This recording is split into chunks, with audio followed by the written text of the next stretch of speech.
बिस्मिल्लाहिर्रहमानिर्रहीम, अस्सलाम वालेकुम। आज की वीडियो में हम बात करेंगे राशन कार्ड के हवाले से। राशन कार्ड मिलना शुरू हो चुके हैं। राशन कार्ड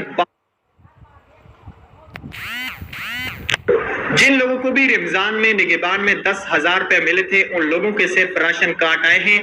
वो लोग राशन कार्ड लेने से पहले करीबी कनेक्ट HBL या BOP एजेंट के पास जाके प्रूफ ऑफ लाइफ करवा लें। जिन लोगों को भी मैसेज आए थे प्रूफ ऑफ लाइफ के, वो राशन कार्ड से पहले ही करवा लें, क्योंकि जिस टाइम उनको मैसेज आया था वो इस वजह से आया था कि आपका राशन कार्ड आ चुका है।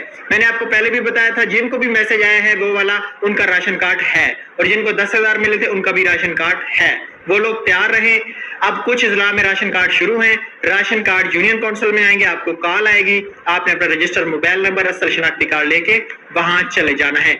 मजीद अपडेट्स के लिए हमारे व्हाट्सएप चैनल को फॉलो करें, जिसका लिंक डिस्क्रिप्शन में दे दिया है। उसके अलावा आप लोग हमारे यूट्यूब चैनल को भी सब्सक्राइब कर लें। Thanks for watching. Allah Hafiz.